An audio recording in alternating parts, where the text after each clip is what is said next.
Bismillahirrahmanirrahim. Assalamualaikum warahmatullahi wabarakatuh. Apa kabar anak-anak yang solih-solihah?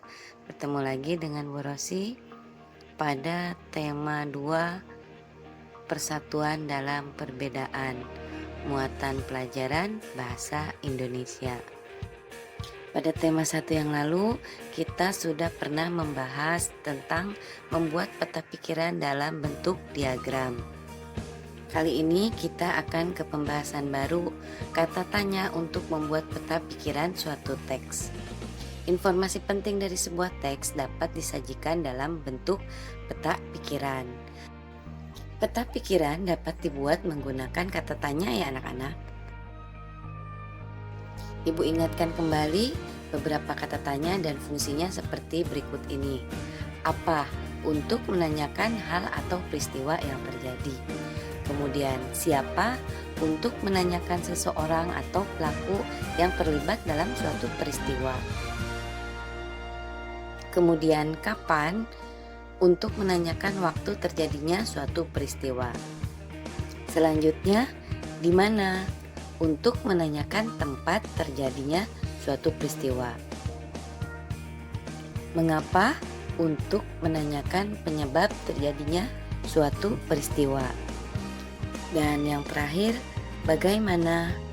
Untuk menanyakan cara atau proses terjadinya suatu peristiwa. Selanjutnya, menuliskan informasi penting suatu teks dalam bentuk peta pikiran. Suatu teks memiliki informasi penting. Informasi penting tersebut dapat kita temukan dengan membaca teks secara utuh. Kita juga dapat menemukan informasi penting menggunakan kata tanya, apa, di mana, kapan, siapa, mengapa, dan bagaimana.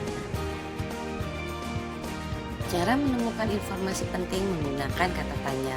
Yang pertama, buatlah pertanyaan menggunakan kata tanya berkaitan dengan isi teks. Yang kedua, carilah jawaban dari pertanyaan tersebut pada teks. Yang ketiga, gunakan jawaban tersebut sebagai informasi penting yang kamu temukan dalam teks. Berikut ini adalah contoh peta pikiran yang dapat kalian buat dalam bentuk diagram dengan menggunakan kata tanya, apa, siapa, mengapa, dan bagaimana. Mengidentifikasi informasi penting pada suatu teks. Ayo kita sama-sama belajar mengidentifikasi informasi penting menggunakan kata tanya, apa, siapa, di mana, kapan, mengapa, dan bagaimana. Diingat kembali ya anak-anak fungsi dari setiap kata tanya tersebut. Contoh teksnya adalah peristiwa proklamasi kemerdekaan Indonesia terjadi pada tanggal 17 Agustus 1945. Informasi pada kalimat tersebut berupa waktu terjadinya suatu peristiwa.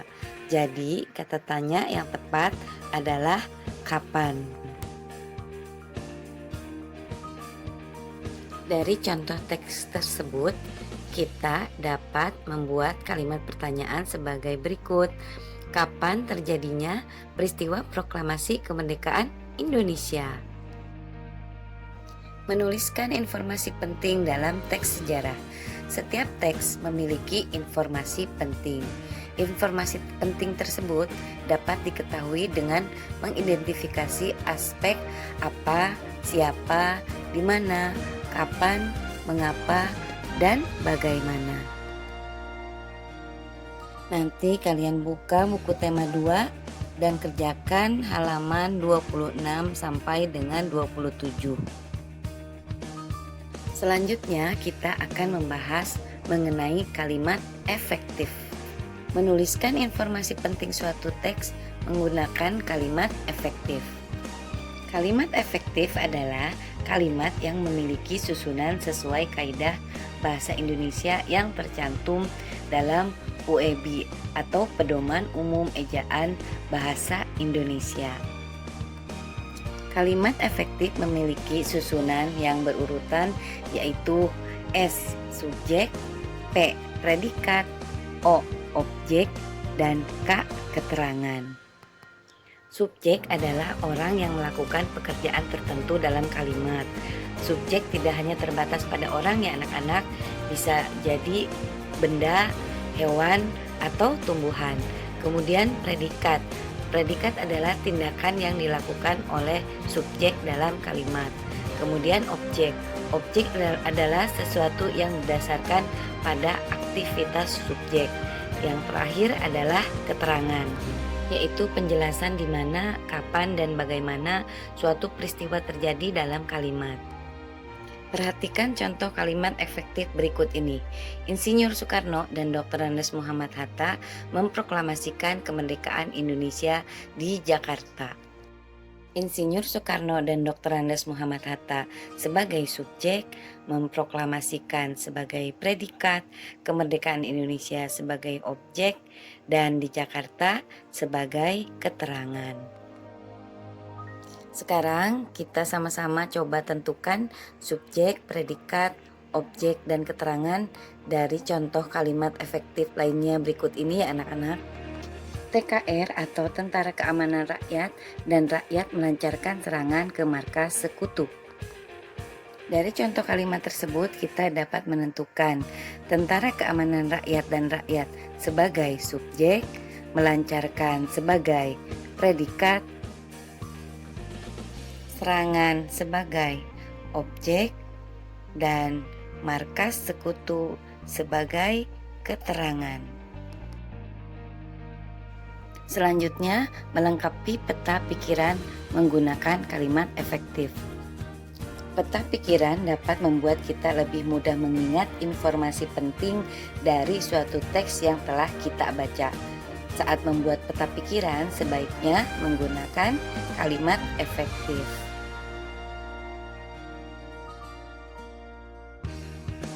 Masih ingat kan tentang peta pikiran dalam bentuk diagram anak-anak? Peta pikiran dapat dibuat seperti berikut ini. Selanjutnya, membuat peta pikiran dari teks sejarah. Diingat kembali anak-anak pembahasan pada tema 1. Peta pikiran adalah cara menyajikan informasi penting dalam bentuk diagram dan sebagainya. Peta pikiran dapat membantu kita lebih memahami dan mengingat informasi penting dari suatu teks yang telah kita baca. Berikut ini adalah langkah-langkah membuat peta pikiran dari teks sejarah. Yang pertama, bacalah teks dengan cermat. Yang kedua, buatlah kerangka peta pikiran menggunakan aspek apa, di mana, kapan, siapa, mengapa, dan bagaimana. Yang ketiga, tulislah informasi dari setiap bagian teks berdasarkan kerangka peta pikiran yang kalian buat. Selanjutnya, menuliskan informasi penting dalam bentuk diagram. Peta pikiran dapat dibuat dalam bentuk diagram. Sajikan informasi penting yang kalian tentukan dari teks dalam bentuk diagram yang sesuai. Setelah materi video pembelajaran ini selesai, kalian buka buku tema 2-nya dan kerjakan halaman 71 sampai dengan 73 ya anak-anak. Ini tugas yang kedua.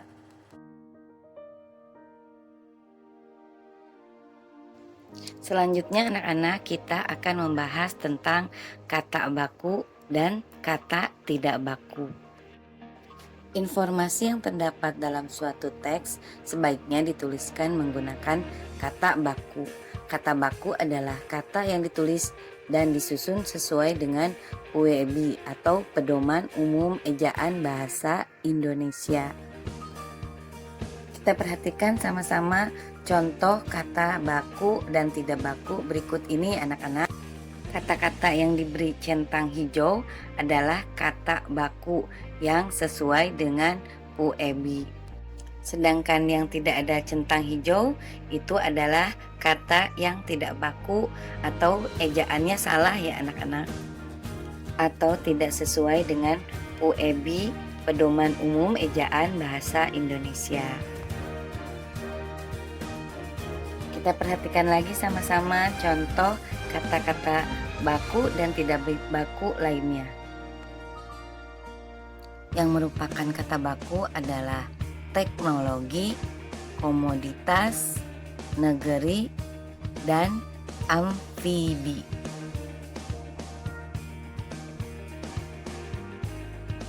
Selanjutnya, menuliskan informasi penting suatu teks sejarah dengan kata baku. Informasi yang sudah ditemukan akan lebih mudah diingat apabila disajikan dalam bentuk diagram dan dituliskan menggunakan kata baku. Masih ingat yang tadi kita bahas ya anak-anak? Salah satu cara menemukan informasi teks adalah dengan menggunakan kata tanya apa, di mana, kapan, siapa, mengapa, dan bagaimana. Peta pikiran dalam bentuk diagram dapat dibuat seperti contoh berikut ini. Selanjutnya, melengkapi peta pikiran dengan kalimat efektif dan kata baku.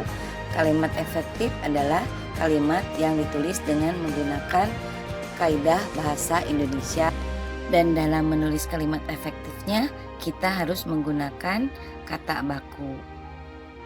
Yang perlu diingat ya anak-anak, kalimat efektif dapat ditulis dengan berpedoman pada PUEB atau Pedoman Umum Ejaan Bahasa Indonesia atau sesuai dengan Kamus Besar Bahasa Indonesia.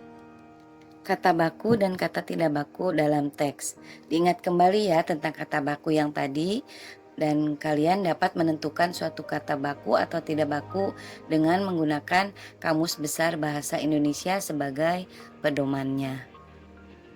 Kita perhatikan sama-sama contoh kata-kata berikut ini. Otentik dan autentik. Kata baku adalah autentik. Nasehat dan nasihat. Kata baku adalah nasihat. Saksama dan seksama. Kata bakunya adalah saksama. Zaman dan zaman, kata bakunya adalah zaman. Sering salah ya kita anak-anak. Sekarang kita sudah tahu. Untuk tugas yang ketiga, kalian buka buku tema 2-nya dan kerjakan halaman 100 sampai 102. Selesai sudah materi kita untuk hari ini anak-anak. Terima kasih sudah menyimak pembelajaran hari ini. Wassalamualaikum warahmatullahi wabarakatuh.